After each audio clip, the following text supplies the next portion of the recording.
make a video. It's a beautiful Saturday afternoon in Tauranga, New Zealand. I know if you see that on the map, particularly back in the States, you'd say Tauranga, but it's not. Oh, don't ever say Tauranga. Oh, you'll get beat up. Tauranga, like a toe on your foot. Tauranga. Tequila. Tauranga tequila. They didn't make this here. By the way, this is probably my oldest Quicksilver shirt in my quiver, as it were. But that's not what we're here to talk about. Let's talk about some gear today because we're coming into summer. Well, it's just spring, but I was down at the beach this morning to check the surf and to get a coffee at my favorite coffee shop, the Sandbank. I'm still jittery. I gotta quit. But I love those guys down there, and you gotta check the surf no matter what. It was a beautiful morning, absolutely beautiful. There was a ripple. But as we come into summer, boy, we lose a little bit of our surf, don't we? So I thought it'd be a good time to review some gear that I've been using, and nothing but positive things here for sure, because you can get enough negativity on television and all that sort of thing. One of the first positive things, look, I'm not sponsored by anyone. No one pays me. I buy stuff because I like it. I bought this Hook Gaff. I didn't buy this actually came free with the watch. But Hook Gaff is a watch company in South Carolina. I think they're in Lexington. Don't quote me on that, but I think they're in Lexington, South Carolina. And I emailed that company and said, hey, how do I get one of your watches here in New Zealand? Thank you for that. And I got an email back from the company, and it was from a man named Michael Sims, who is the president of the company. That's how close, tight-knit they are. They do everything hands-on. It's just a family company. They make beautiful watches. I'm wearing the King Tide watch, and they call it that because it has a tide chart on the watch. And I'll tell you what, I've been wearing this for over a year now, and this thing is accurate. I mean, it is accurate. Maybe every 3 or 4 months I have to calibrate it, tiniest little bit, just keep it in check. But if it says it's high tide, it's high tide. And if it says it's low tide, it's low tide. That's super cool. But that's not what we're here to talk about today. I want to talk about some photo gear that I've been using, and particularly this. I've kind of fallen in love with it. This is the Sunwayfoto GH-Pro II, G-Pro H2, what do they call it? GH-Pro II. It's a geared head. Let me turn that around. It's a geared head tripod mount. It does everything that I could have wanted it to do, particularly for video. Interestingly, they sort of designed this for studio use, and I can see why it's sort of set up the way that it is. However, every YouTube video I've seen of people using this and reviewing this are all outdoor photographers like myself, primarily landscape photographers, things like that. I've found it fantastic for what I do. Now, I've altered it a little bit. Well, I shouldn't say a little bit. The only thing that I have done is I've taken an old hot shoe mount from an old camera. It's a cold shoe now because that camera is dead. But I took the hot shoe off of that old camera, and I've mounted it right there. And I did that so I can slide my Rode microphone there. And here's the reason for that. Because typically the camera that's looking at us right now, or I'm looking at right now, is set up for video. I've explained that before. I've got two Fuji X-T2s. One is set up primarily for video. The other is set up primarily for stills. And I'm most generally standing behind that camera with the big dog, the Fuji 100 to 400 lens.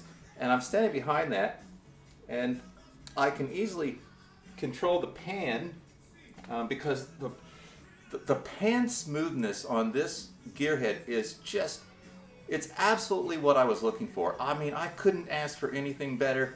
However, I'm going to get into a little bit more detail of that.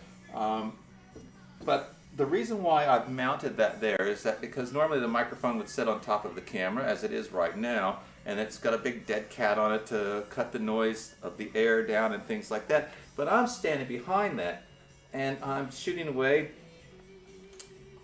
and I noticed a few frames, I couldn't figure out, like, what the hell is that? Is that a bird that's flying across the shot there? What is it? And then I realized I'm shooting the back of the dead cat sometimes, or even just hitting the microphone with this big lens. So I thought, I'll get that out of my way, and I can put the microphone here on the side.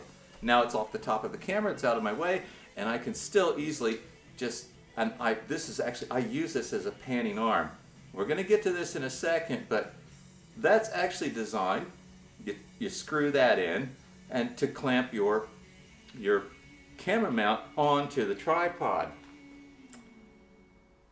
First issue I have, I've looked at every camera made, and I can't find a camera anywhere that isn't pretty much set up exactly the same as this Fuji X-T2 or any other Canon, Sony.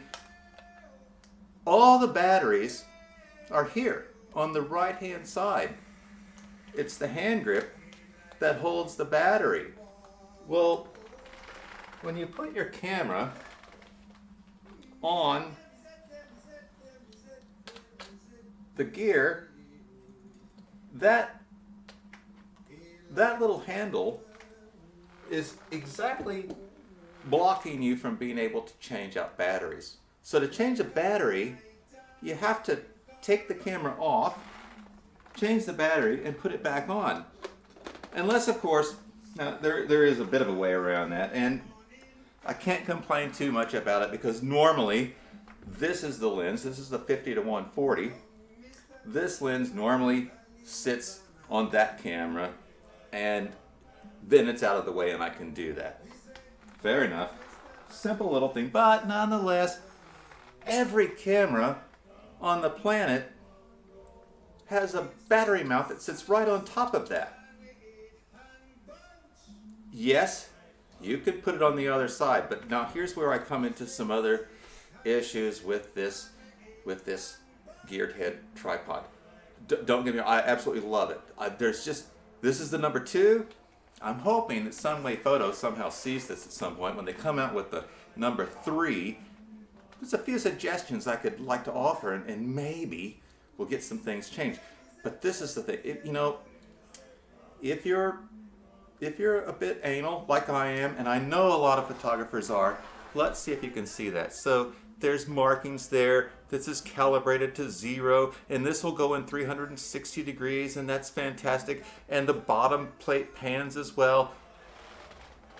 So when I'm doing that, now I actually rely on that, particularly if I'm panning. I want to know if I'm 10 degrees, 20 degrees, 30 degrees, 60 degrees, where I'm at in this whole 360 degree radius that I'm able to pan.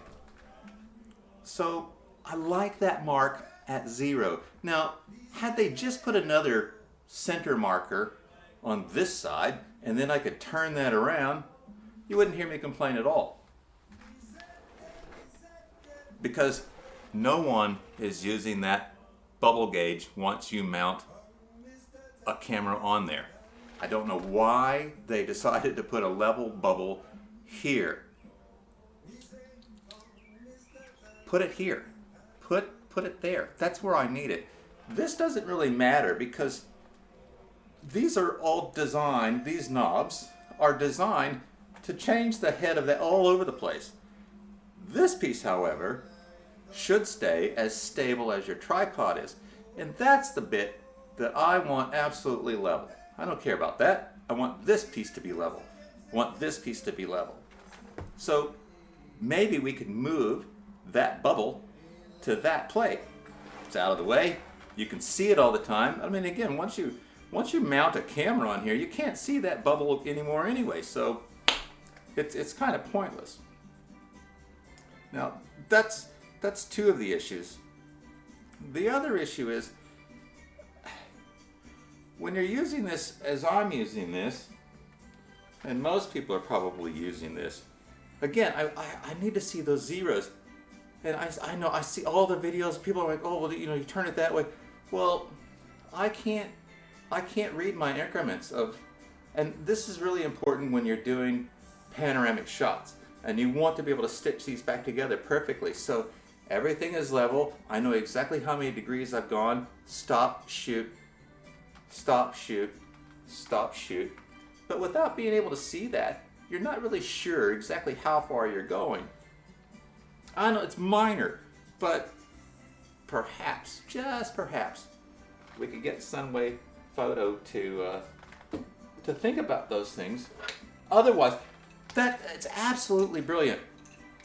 But because of that now too, I've somehow decided to give up on my hand grip, which, I mean, okay, not that big of a deal. It's, but this is a big bugger.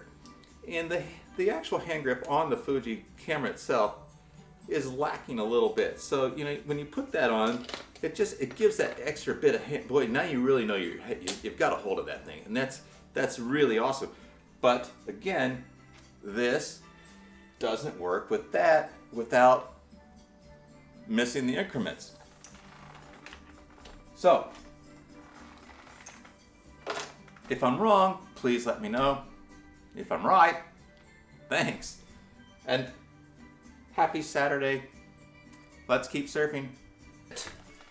I missed a point I need to put back in. I gotta throw this in. So here was the other reason about why I'm making an issue of where that indicator is and how you can position your camera.